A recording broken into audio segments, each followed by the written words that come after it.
You're tuned in to the Ross Tucker Football Podcast, guiding your gridiron journey, none other than your host, former NFL lineman, Ross Tucker.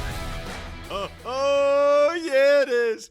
But it's not just any Ross Tucker Football Podcast. It is a teaching tutorial Thursday, which means class is in session with Professor Greg Cosell, NFL Films University. You know him. You love him. So many of you tune in either for the live stream or here on the podcast or youtube.com/Ross Tucker NFL to hear the great Greg Cosell. We'll go over Greg's thoughts on the defensive backs in the 2024 NFL Draft today. As a reminder, you absolutely should be binge listening or binge watching the College Draft Podcast with Emory Hunt. He is fantastic. I thought, by the way, both John Fossil and Phil Simms were really, really good this week. I hope you guys enjoyed those conversations as much as I did. Greg, you can go back and you can binge listen or watch all of the Ross Tucker Football podcasts every Thursday for the last couple months with Greg going over the different positions for the NFL Draft. That's probably a must-listen, must-watch situation as well.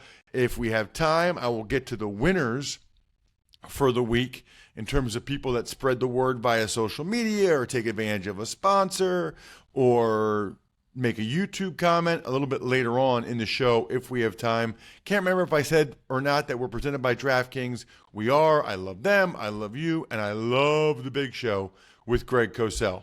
The Big Show. All right, Greg. Well, I think traditionally, after talking about the O-line, we've gone over to the D-line over the last few years. But I like to keep our listeners and the people that check us out on YouTube, youtube.com/Ross Tucker NFL, like to keep them on their toes a little bit. So let's go to the back end. Let's go to the DBs. Plus, we talked about the D-line with Emory Hunt on the College Draft Podcast this week. And, of course, we'll talk to Greg about the D-line in a couple weeks. But rather than having them talk about the same position group the same week, Emory gave his thoughts on the D-line. Let's get some of Greg's thoughts on the defensive backs because, you know, when you talk to people about this draft, Greg, a lot of talk about the quarterback, a lot of talk about the offensive tackles, the wide receivers, maybe not as much on the corners, although there still are, as always, a number of corners expected to go in the first round of the draft. Was there a guy that sort of jumped out to you? It's interesting to me, Greg, in that before the season, the guy everybody said was number one was Kool-Aid McKinstry. Right. And then most people, number two from Alabama, number two had Kalen King, the cornerback from Penn State. Well, now Kool-Aid McKinstry, you know, there's people that think there's several guys ahead of him. And Kalen King has really fallen off. So why don't we just start with the two Alabama guys that are both expected to be first-round picks? Yeah, just as an overall statement, I think this year is not viewed as a great corner class overall. Now, that doesn't mean corners won't be drafted because we know it's a premium position in the league. So corners will get drafted, but I'm not sure that anybody is looking at the corner position this year and seeing that one guy or two guys where you go, wow, that's a really big-time prospect. One could make the argument that Arnold is the best of the group as you project him to the league.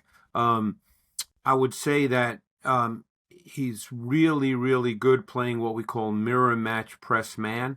And by that, I mean that he doesn't physically use his arms or hands to jam receivers off the ball. He simply waits for them to declare their initial route and their release, and then he just gets in their hip pocket. So he's got really quick, light, deceptively sudden feet and movement. He's got really smooth hips. One of the things that showed up with him, and I think this is something that needs to be worked on, is he did show some susceptibility and vulnerability at the top of the route stem. At times he would lose contact with the receiver. That was probably the number one thing that stood out as something that he has to work on. But he's very controlled. He's very poised. He didn't really get out of phase, as we use the term. He ran a 4.51, which is usually not considered great, but he plays faster than that. And he's got pretty good size. He's almost 6 feet. So he would be considered, I think, the number one corner prospect. What's interesting? He kind of came out of nowhere. I mean, he played the year before, Greg, but he kind of rotated, whereas Kool-Aid and McKinstry had been a multi-year starter. And then Arnold, had been considered inconsistent, feisty, talented, but inconsistent. And then he really kind of took the bull by the horns this year and played very, very well. Let's talk about Kool-Aid McKinstry, who obviously has an amazing name. But he came in and people talked about him as being, maybe that guy that is a top 10 type player. It sounds like he didn't have that kind of season. What did you see when you checked out Kool-Aid on video? Yeah, I liked him on tape. And I watched him last summer from 2022 as well. And of course, as you just indicated, last summer, he was being talked about as a potential top 10 pick. Sometimes I always wonder how that changes because his traits certainly didn't change. I think you're dealing with a guy that is press man coverage is really the strength of his game. It's evident from studying his tape that he's a true cover corner. He's very comfortable matching up on the outside. I think where he needs work and where he's not at his best is in off coverage, and he would get stuck at times. So that's where he needs work, but he's a press man corner. And just one quick point that I felt like I should have made about Arnold. Arnold is a super competitive player on the edge. He's a really good tackler. He's physical and competitive, and that always means something to defensive coaches in the NFL. But I think McKinstry, getting back to him, I think he's a solid corner prospect. I think he would transition best to a team that does feature man coverage as its foundation. It's not as if he can't play zone, but I think that he's most comfortable playing press, playing man, and that would play to his strengths. So when you say in off coverage, Greg, he gets stuck. Let's dive into that because people need to know what that means. What do you mean he gets stuck in off coverage? Well, what happens, it means your feet sort of stop. And you get a little sort of segmented in your reaction, that you're not as smooth and fluid with your hip turns, with your transitions, because your feet kind of get stuck. They stop. And if that happens, then, you lose your advantage. Then the receiver can basically separate at that point. So that's true with a lot of these guys who play a lot of off coverage. Is they don't play it at a really high level. It's tougher for them to play it, or else they turn their bodies too soon because they know that they sort of have to try to compensate for it. But that's what I mean by getting stuck. They sort of stop their feet, and that causes problems.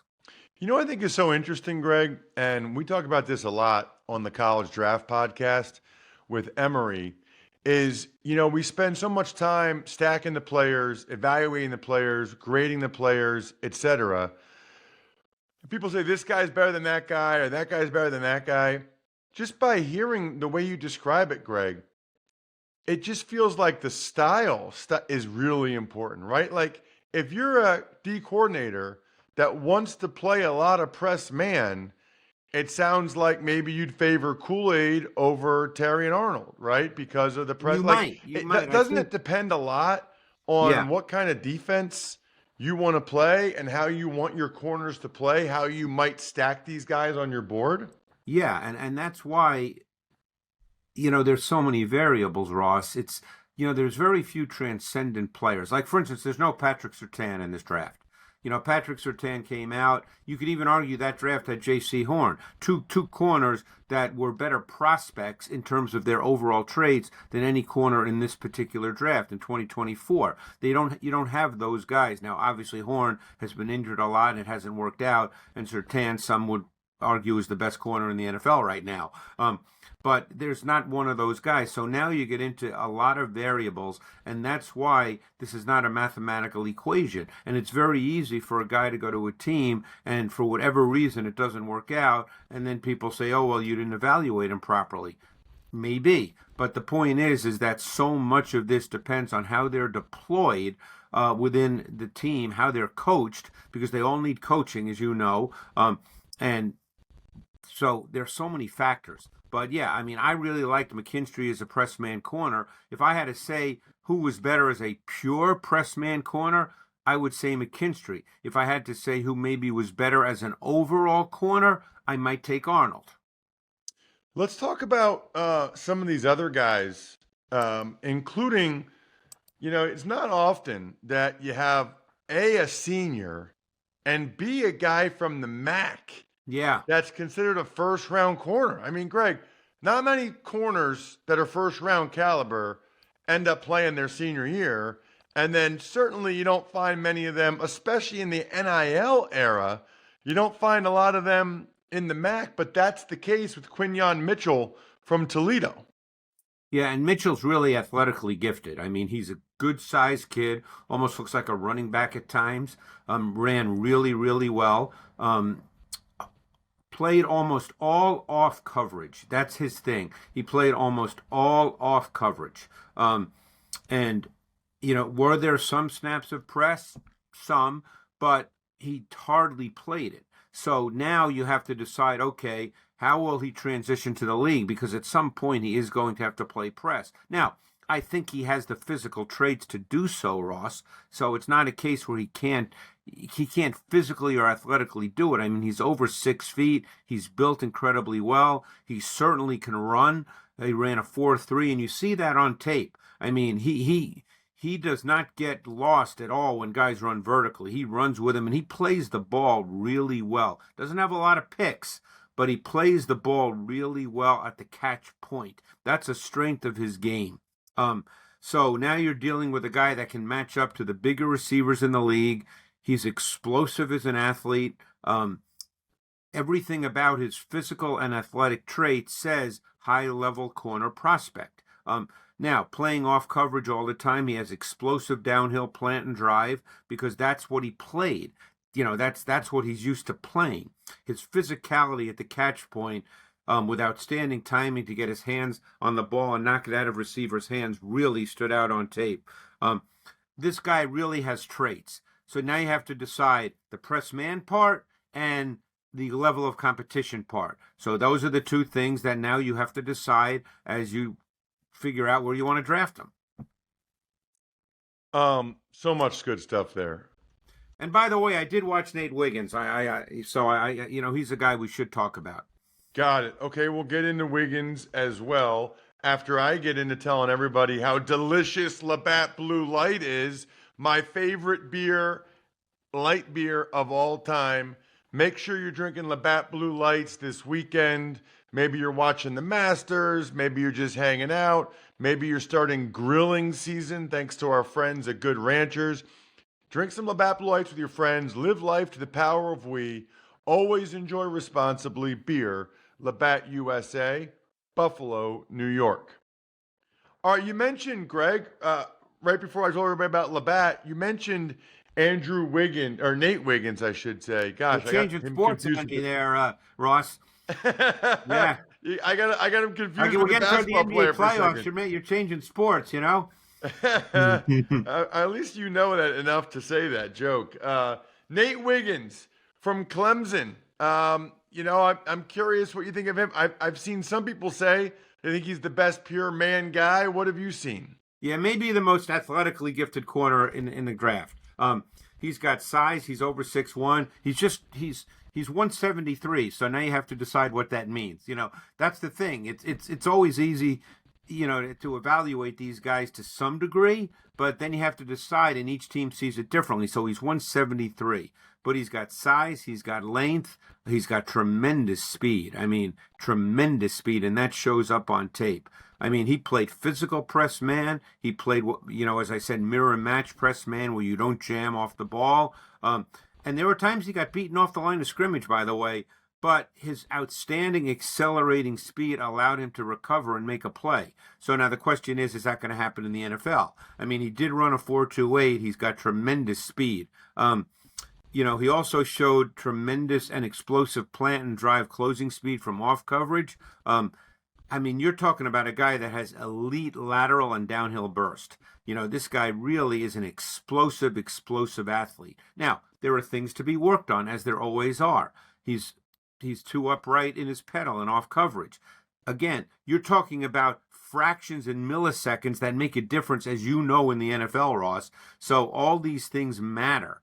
He's another guy that can be a little segmented, a little sticky and stiff when he transitions off his pedal, when he's in off coverage. So these are things you have to work on. But you're talking about a guy that is just an explosive athlete. Love it. There's a couple other guys I want to ask you about, including Cooper DeJean. Greg, it's been 20 years, I think, since there's been a white cornerback in the NFL. And I think because of that, it's probably human nature. There's always going to be some skepticism, right? It's been a long time since we've seen a guy like that play that position. But, man, this guy has some explosive ability. What did you see from Cooper DeJean, the corner from Iowa? I think it's going to be really interesting with him because there'll be a lot of teams that will see him as a safety. He's a little stiff, and that really shows up on tape. I mean, even when he plays press, he struggles a bit. It would not surprise me if teams see him in safety. In fact, I could easily make the argument that the corner from a year ago at Iowa, Riley Moss, who was drafted by Denver maybe in the 3rd round, if memory serves me correctly, was a better corner prospect than Cooper DeJean. Some might even see him as a big nickel safety. Some might see him as a star playing in the slot. He's a physical kid. He's a competitive kid. He's going to have a workout, I think, in a couple of days because he's been cleared. And my guess is he'll test really well. But there's just a stiffness to him that concerns you a little bit when you see him as an outside corner. Interesting. Last guy, Rakestraw. Ennis Rakestraw from Missouri. Yeah, he was a really fun guy to watch because this guy, again, he is super, super competitive. You love the way he plays. He's feisty. He plays with a swagger. He's thin frame, but he never lets that get in the way of his approach and his physicality. Just like Arnold from Alabama, Rakestraw is a really feisty run defender. Physically tough and competitive. I think teams could see him on the outside. They could see him in the slot because he is so competitive. He played press. He played off coverage. He's got the athletic traits to be successful in both techniques. He's only 183 and 5'11". As I said, that doesn't mean he can't play on the outside.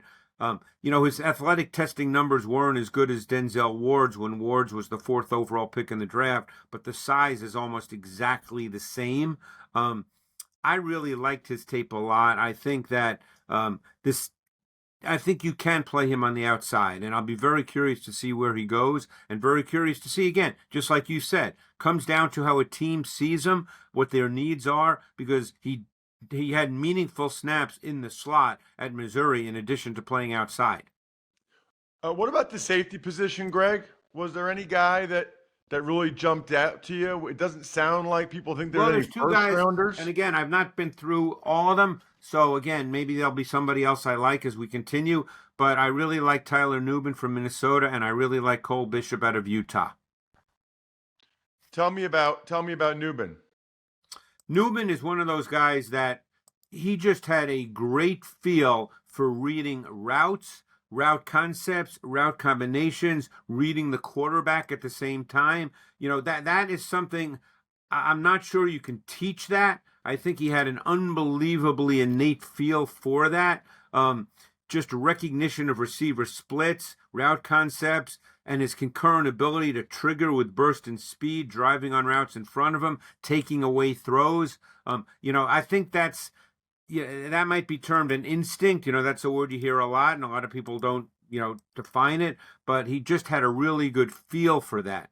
And I thought that he was really competitive and aggressive, playing downhill as an alley defender and gap shooter in the run game. Newbin's a really good prospect. Now, again, he didn't run really, really well, but I think he played with really good range because he saw things so fast. And Bishop, Greg? Bishop, I really like. Bishop, again, I'm so leery of making comparisons these days, Ross, because that's all people remember. Okay, so I'm gonna stay away from that. But I really like Cole Bishop's tape a lot. I mean, this guy has really, he's got a desirable combination of size, physicality, athleticism. Played on the back end, played in the box. Did everything for Utah. You can certainly play him as a post safety in cover 1 and cover 3. You can play him as a split safety in cover 2 and all variations of cover 4.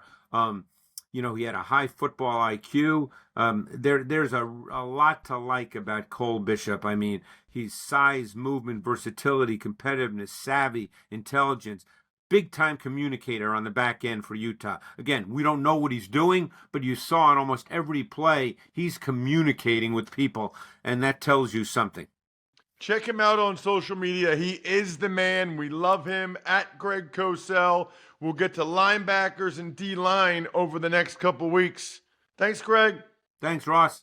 Anytime we talk with Greg, it is a meaty segment. It is a delicious, meaty, filled football sandwich, if you will. Well, why not get actual meat? Why not claim your $150 value of free wings plus an additional $20 off with my code Ross at goodranchers.com today? They're the #1 American meat delivery in the U.S., bringing 100% American beef, chicken, pork, wild-caught seafood to your door. The reality is you really don't know what you're getting from the meat when you go to the grocery store. Not the case with Good Ranchers. They take the ick out of chicken. How? Every piece comes from an NAE program. That means no antibiotics ever. That's what you got to love about Good Ranchers, right? Transparency. Amazing supporters of my show. So just that, by the way, is a good enough reason to go support them and take the mystery out of all the meat you buy. Go to goodranchers.com. Use my code Ross to get your free wings for a year. Gosh, I love wings. I am a drum guy. By the way, I'll get into that with Jack. $20 off and free shipping today.